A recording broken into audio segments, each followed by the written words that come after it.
Halo, selamat siang teman-teman. Assalamualaikum warahmatullahi wabarakatuh. Bismillahirrahmanirrahim. Salam sejahtera. Jadi di sini saya akan menjelaskan tentang mindset dan psikologis dalam forex trading sesuai dengan vote tertinggi di grup kita Bengal Forex Telegram. Jadi untuk kali ini saya akan menjelaskan mindset dan psikologis forex ya. Nah, untuk yang pertama forex Forex ini adalah dagang. Kita murni forex dagang dan payung hukumnya sendiri adalah di Kementerian Perdagangan. Jadi bukan yang saham atau juga bukan keuangan, bukan Kemenkeu, bukan. Jadi kita Kemendak, Kementerian Perdagangan. Jadi forex ini kita murni dagang, teman-teman. Nah, sekarang kalau forex itu dagang, berarti kalau dagang, namanya dagang kan ada rugi dan profit. Nah, untuk yang kita cari kan pasti yang profitnya ini kan, yang untungnya. Nah, kita ngomongin sekarang ruginya dulu. Nah, ketika kita berdagang, ternyata kita salah prediksi, teman-teman. Kalau kita salah prediksi, berarti kan kita kan nanti akan kena yang namanya SL atau stop loss. Nah, nanti stop loss ini juga ada ilmunya. Oke, setelah kita kena stop loss, berarti kan kita rugi. Nah, setelah rugi kita tetap harus bersyukur. Bersyukurnya kemana? Kenapa? Bersyukurnya adalah bedanya di forex ini kan kita bisa atur SL-nya, atur juga kalau SL ya lebih ke nanti ada ilmunya lebih ke teknikal, terutama atur lotnya, jumlah lot yang diperdagangkan kita bisa atur di sana dan kita juga ada SL-nya yang berarti SL ini bukan menjual rugi tapi lebih ke meminimalisir resiko dalam bisnis kita. Oke, jadi kita tetap bersyukur karena bersyukurnya itu kerugian kita diminimalisir akibat adanya fasilitas atau fitur dari forex tersebut yaitu SL dan pengaturan jumlah lot. Setelah bersyukur kita harus introspeksi diri, teman-teman. Introspeksi diri. Nah, setelah kita mengintrospeksi diri, kita akan namanya cari kesalahan lalu kita akan mendapatkan kesalahannya itu. Salahnya ada di mana sih? Kok kita sampai kena stop loss? Kenapa kita rugi? Itu salahnya di mana? Nah, setelah kita udah tahu salahnya, kita istirahat sejenak, kita refresh. Kita refresh, ya mungkin kalau misalkan teman-teman eh, pemula, mungkin refreshnya bisa 2 hari sampai 3 hari. Mungkin kalau teman-teman yang eh,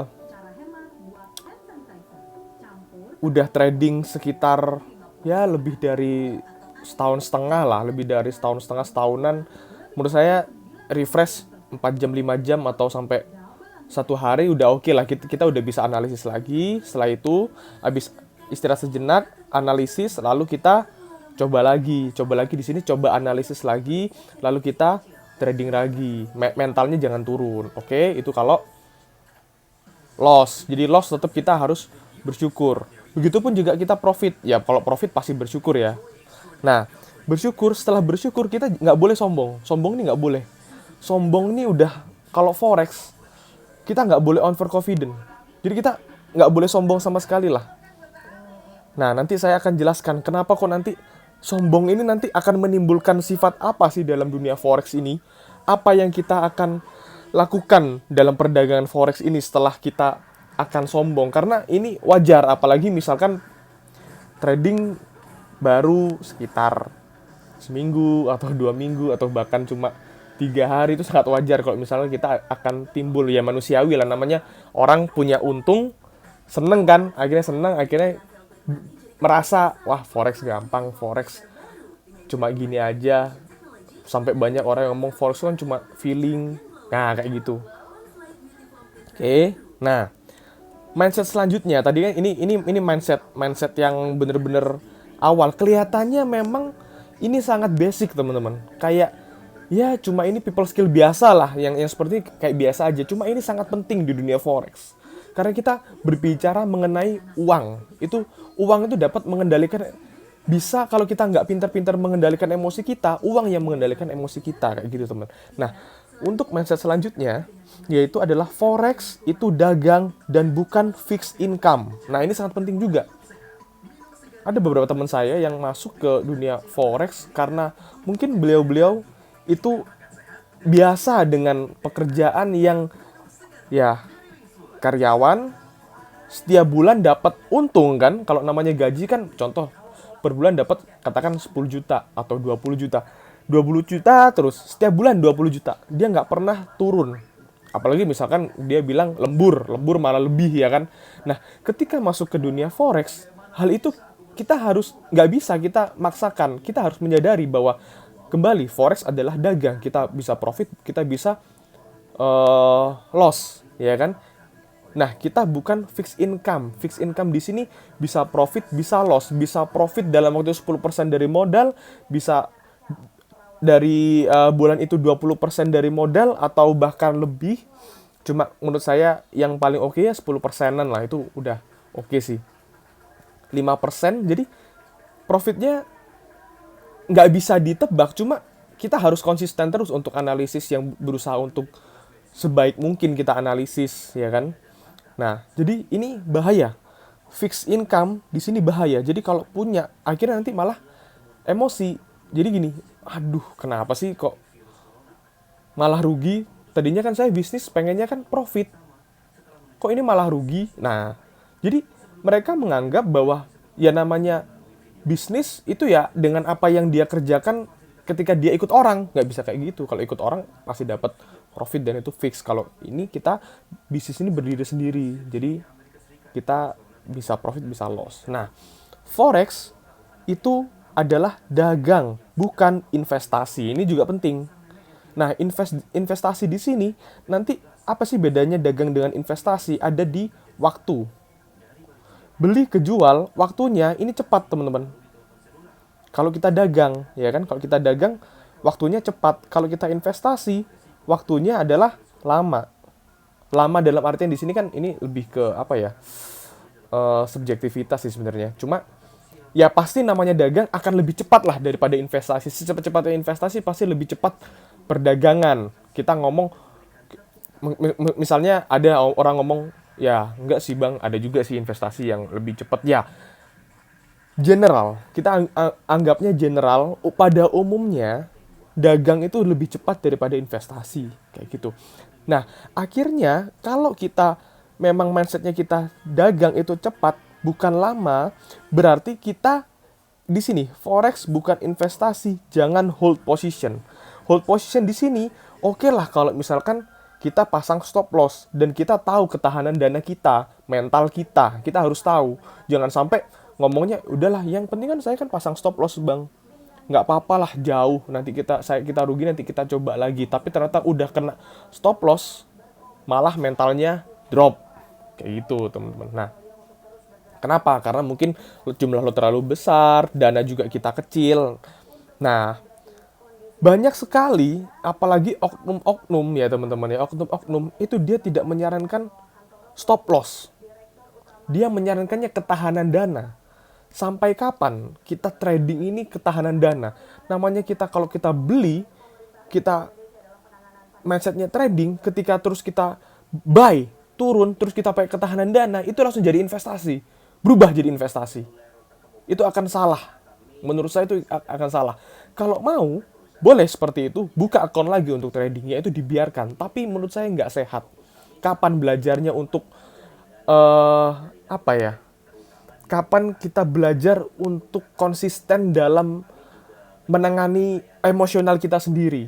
Kalau misalkan kita sudah kalah, buy, kita ambil buy untuk naik, terus lalu kita turun posisinya. Kalau memang kita udah kalah, ya udah kita kalah, kita rugi, kita harus gentleman, ya kan? Nggak boleh kita harus menang nggak bisa, karena dagang itu bisa loss, bisa profit, kayak gitu sih teman-teman. Nah, para oknum ini tidak pakai SL karena ini saya bongkar juga ya sedikit ya. Karena tidak pakai SL ini agar nasabah dia injek atau deposit lagi. Injek, akhirnya ini masuk ke income dari suatu PT atau broker itu sendiri. Kan dia kan dapat income, dapat tambahan dana, otomatis kalau sebenarnya broker itu kan dapat untung dari kita kan setiap dia transaksi, dari spread, dari komisi, dari biaya inap, seperti itu kan. Nah, kalau semakin banyak dana yang dikelucurkan di sana, otomatis prosentase orang dalam bertransaksi itu jauh lebih tinggi daripada tidak, kayak gitu. Ya kan, teman-teman? Jadi, agar dia deposit lagi, itu salah satunya, ya kan? Salah duanya, nah salah satunya ini agar deposit lagi, inject, top up, nah, top up, ya. Nah, salah duanya, mereka nggak punya ilmu. Dia ngomongnya gini, aduh, ketika kita SL kita pakai, kok SL-nya kecium terus ya, tapi bener, kita pasang buy, pengennya naik, kita pasang SL di sini, ternyata turun, kena SL-nya, lalu dia naik. Nah, berarti mereka nggak punya ilmu tentang penempatan SL. Nah, ilmu penempatan SL akan saya jelaskan di next video selanjutnya ya. Oke, jadi dia ini nggak pakai SL biar top up dan dia nggak punya ilmunya, kayak gitu teman-teman. Oke. Nah, selanjutnya profit. Yang tadi saya bilang, profit jangan sombong. Nah, kalau jangan sombong, berarti di sini sombong ini kenapa sih kok nggak boleh sombong? Berarti kan ada impact-nya ketika kita sombong akan melakukan hal apa di perdagangan forex ini. Nah, yang sering dilakukan oleh trader adalah akan menambah jumlah lotnya. Menambah di sini nggak apa-apa kalau sesuai dengan dananya. Contoh, misalkan kita pakai uang 100 juta, pasangnya 0,5 lot, 0,3 lot. Nah, akhirnya dia misalkan profit, contoh sampai, katakan ekstrim ya, profit ekstrim lah, sampai 200 juta. Akhirnya dia sombong. Harusnya kan kalau tadinya 0,5, 100 juta, ke 200 juta itu harusnya kan sekitar 1 lot. Tambah 2 kali lipatnya lah ya. Tapi enggak, dia sampai 3 kali lipat. 1,5 lot, 2 lot, 4 lot. Nah, itu penambahannya terlalu over. Nah, itu nggak bisa. Itu nggak boleh di sini. Lotnya terlalu besar. Jangan. Nah, karena sombong itu. Nah, selanjutnya, apa impact dari sombong? Overtrade. Overtrade di sini adalah kelebihan transaksi. Jadi karena dia sombong, merasa dananya sudah profit besar, akhirnya dia transaksi banyak. Entah itu di satu mata uang dia scalping, pakai M15 cetak. Nah, itu juga salah menurut saya. Malah nanti akhirnya banyak ruginya. Ya kan? Nah, overtrade itu nggak boleh, teman-teman. Terus atau banyak yang didagangkan. Semua market, wah ini bagus nih, ini ada peluang nih. Ini pound sterling USD ada, buy. Ini kok ada euro, USD, sell. Aussie terhadap USD semua, yang US pair majors. Aussie, New Zealand, Swiss francs, yen, dibeli semua. Udah gitu masih panas ngelihat cross rate, GBP yen, euro yen, GBP Swiss francs yang cross rate. Nah, itu juga disikat semua. Bukan, ini kita melihat, kita harus logis di sini. Kalau misalkan ada peluang, kita masuk. Tapi kalau nggak ada peluang, kita jangan masuk. Untuk menghindari apa? Overtrade. Nah, kedua ini masuk ke area serakah. Nah, teman-teman udah pastilah tahu. Nggak boleh serakah, ya kan? Kalau kata orang kan mungkin teman-teman di sini trading karena pengaruh dari temannya yang sudah trading atau lihat iklan-iklan dari broker, ya kan? Dia ngomong selalu, kita trading nggak boleh serakah. Nah, serakah, tapi kan serakah di sini, serakah ini kan apa yang dimaksud serakah? Mereka nggak menjelaskan. Serakah di sini apa ya? Serakah ini adalah lot besar dan overtrade, ya kan? Itu nggak boleh di situ. Nah, setelah itu ada, nah ini yang paling, ya ini sering juga nih, nggak apa-apa rugi, kan modal masih utuh. Misalkan contoh, kita masuk $10.000 atau 100 juta, profitnya 5.000, profit 5.000, jadinya adalah 15.000. Nah, dia buy sell masih tinggal nanti 11.000. Terus dia bilang, nggak apa-apa ah. Ini nanti dalam keadaan floating ya. Biasanya juga dari ngomongkan modal masih utuh di sini nanti akan masuk lagi ke hold di sini, nggak pakai SL. Nah, ini nyambung nih. Nah, dari dana yang ini 11.000, dari dana sini dia masih ada open nih. Misalkan GBP USD. Dia masih open. Euro USD. Dia masih open dan ini semuanya minus floating. Nah, karena dananya tadi dia modalnya adalah 10.000 dan dia sekarang masih ada untung sekitar 1.000, dia ngomong kan modal masih utuh. Nah, lama-lama percayalah, modal ini nanti akan tergerus. Ini udah biasa, ini banyak sekali yang konsultasi ke saya, ini udah biasa sampai big player, sampai yang yang trader-trader yang masih pemula itu biasa. Tapi rata-rata ini big player ini kayak gini juga big player, karena mereka dananya ada yang ngomong misalkan uangnya tak berseri lah apalah ya kayak gitu, itu juga bahaya. Jadi ya buat apa uang kita dibuang-buang itu buat apa ya kan? Dan uang itu kan nanti kan akan masuk ke pedagang atau kasarannya bandar. Uang kita yang loss itu kan masuk ke bandar. Nah itu bahaya dalam artian di sini ya ngapain kita ngasih uang cuma-cuma, buat kan harusnya kan win-win solution ya kan, win-win solution. Oke, kayak gitu teman-teman. Nah setelah itu dari profit di sini kita jangan sombong, lalu kalau misalkan rugi kita harus terima kekalahan. Terima kekalahan ini adalah suatu rendah hati ya. Jadi kita kalau ngomong ya kita gentleman, kita laki, ya kita kalau kalah.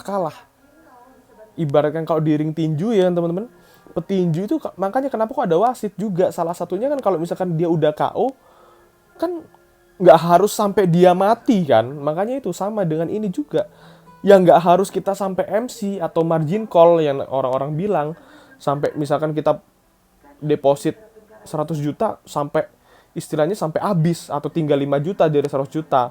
Ya jangan sampai bonyok kayak gitu loh. Kita harus terima kekalahan. Ya udah kita loss dari 100 juta, kita loss ya 2 juta. Oke, tinggal 98 juta. Oke, kita belajar lagi di sini. Nah, habis terima kekalahan, kita belajar lagi. Belajar di sini apa? Belajar teori, ya kan? Teori di sini yang sudah saya juga ada modul, ya kan? 3 modul plus belajar yang live trade, ya kan? Live trade di sini maksudnya sinyal dari grup. Nah, jadi sinyal dari grup ini juga yang paling oke dalam pembelajaran. Jadi kita habis dapat sinyal, misalkan saya nih bilang sinyal beli Aussie, buy sekian, SL sekian, TP sekian. Saya kasih karena apa? Sebabnya apa? Kok beli? Ada pattern apa, ada resisten apa, ada support apa, bentuk candlestick-nya bermakna apa. Itu kita bisa tahu, lalu kita langsung lihat, praktekkan ke grafik kita. Nah, bener nggak? Kalau bener, oh, alhamdulillah nih, oke nih, kita bersyukur. Jangan sombong. Kalau kita ternyata kena stop loss, nah, ada yang salah nggak? Nah, kalau ada yang salah, kita perbaiki, kita coba lagi, kita analisis ulang. Nah, kalau memang nggak ada yang salah, katakan nggak ada yang salah, itu bisa nggak sih bang? Kita nggak ada yang salah? Ya sebenarnya bisa-bisa aja nggak ada yang salah. Contoh kalau market, misalkan kita beli, lalu tahu-tahu ada tsunami. Ya, terus kita salahnya di mana? Ya karena memang, ya kita anggap, oke lah, kita lagi apes, siapa juga yang tahu. Misalnya kita beli apa ya? Nikkei itu kan indeks saham Jepang kan ya, Nikkei itu indeks saham Jepang. Kita di sini buy, udah pasang stop loss, ternyata ada tsunami. Ya siapa yang tahu tsunami akan datang pada saat itu, pada saat kita trading kan kita nggak tahu. Akhirnya kita kena stop loss. Ini kita salah? Enggak, kita nggak salah kok teman-teman, ya kan? Karena kita kalah dengan berita, kita kalah dengan fundamental kayak gitu. Contoh kemarin juga misalkan oil ya kan, tahu-tahu Rusia dealnya tentang harga ya, tentang harga atau tentang produksi. Dia deal, makanya oilnya naik. Akibatnya banyak mata uang 90% dia menguat. Ya menguat. Ya oke, menguat. Hanya yen yang melemah karena dia safe haven sih sebenarnya. Oke, kayak itu. Belajar lagi teori, modul, live trade, sinyal. Oke. Lalu apa? Coba lagi. Kalau udah rugi, habis belajar kita harus coba lagi. Nah, kiat-kiat belajar forex trading. Nah, kiat-kiatnya apa sih? Kita harus open mind. Namanya kita punya bisnis baru, kita juga bukan jagoan, kita juga nggak bisa merasa jagoan, dan jangan sampai kita merasa jagoan. Kita harus open mind. Oh, mereka punya ilmu ini. Sesuai nggak ya kita dengan, kalau saya sih dulu belajar gitu, sesuai nggak sih dengan teori, dengan buku, teori apa yang sebenarnya, kayak gitu. Misalkan orang ini ngomong, oh Elliott Wave itu adalah wave 1, wave 3, wave 5, itu mereka panjangnya berbeda-beda, dan wave 3 pasti selalu yang paling panjang. Nah, itu kita jangan asal nangkep, oh gitu ya bro ya. Padahal kita nggak tahu dia belajarnya di mana, kita harus cari literaturnya. Nah, ternyata padahal Elliott Wave ketiga itu bukan selalu lebih panjang, tapi rata-rata menjadi wave terpanjang dan tidak akan pernah menjadi wave terpendek. Nah, kayak contoh seperti itu, teman-teman. Itu tadi yang ngomongin saya itu benar, wave tentang wave 3 itu benar kayak gitu emang. Oke. Nah, lalu setelah kita open mind, ya kan, kita open mind berarti istilahnya kita sebagai gelas kosong yang siap untuk diisi oleh air, dan air itu adalah sebagai ilmu. Lalu kita akan siap, nah ini airnya, pelajari teorinya ini, airnya ini kan. Nah, setelah itu, setelah kita sudah pelajari teorinya, lalu kita praktek, ya kan, kita praktekkan. Oh, teorinya seperti ini. Kita lihat grafik, kita analisis sesuai dengan teori, kita praktekkan. Oh, ternyata profit. Kembali lagi, jangan sombong. Ini selalu ini saya tekankan. Emang harus diulang-ulang. Biar kenapa? Biar masuk ke alam bawah sadar. Oke?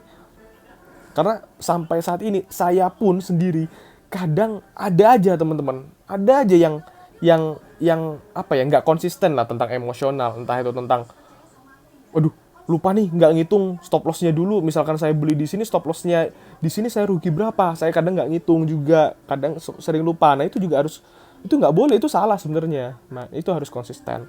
Setelah profit, kita misalkan kita rugi, kembali ke nomor 2. Nomor 2 apa? Pelajari teori. Setelah itu adalah perbanyak jam terbang. Nah, forex teman-teman itu hampir sama dengan kita berenang. Oke.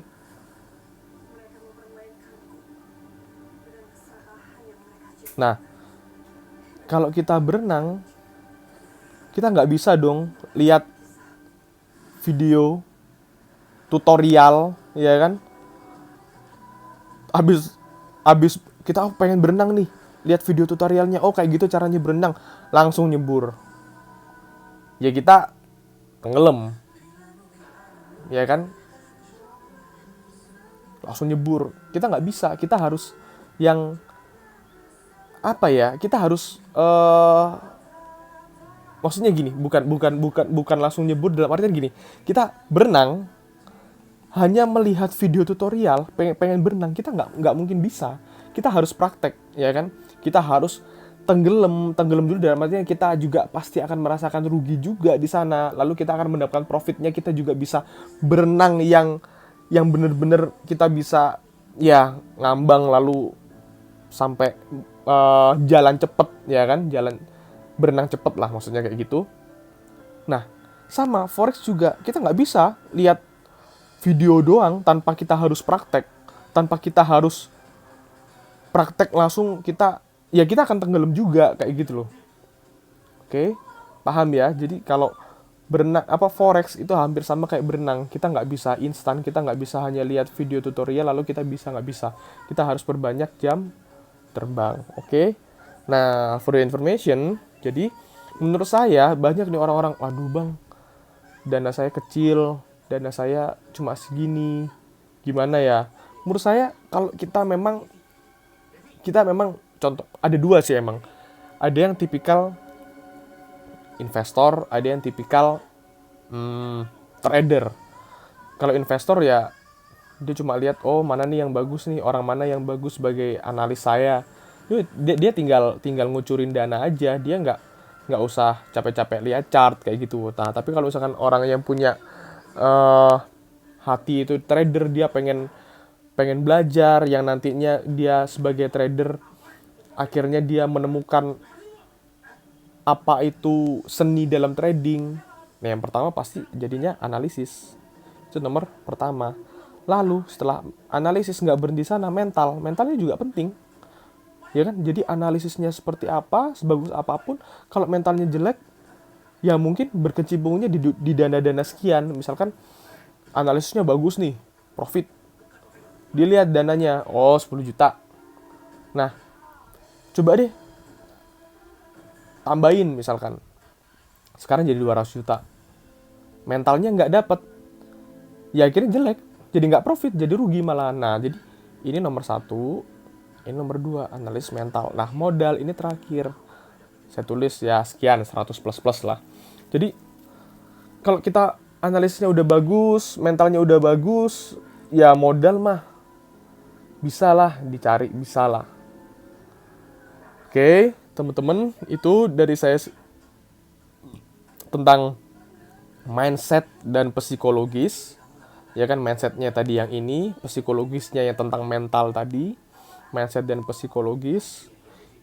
Teman-teman, ini memang basic, ini tentang people skill yang sangat basic menurut saya, tentang jangan serakah, jangan sombong kayak gitu, basic. Cuma ini memang bahaya di dalam dunia trading karena ini lazim sekali kita akan seperti itu, apalagi di awal-awal trading. Oke, teman-teman. Jika ada pertanyaan, langsung chat saya di Telegram di @robi_nf. Kecil semua. Kalau ada pertanyaan, mulai basic sampai advance, boleh tanya ke saya. Kita belajar bareng, kita diskusi, kita bukan debat. Oke? Thank you. Assalamualaikum warahmatullahi wabarakatuh.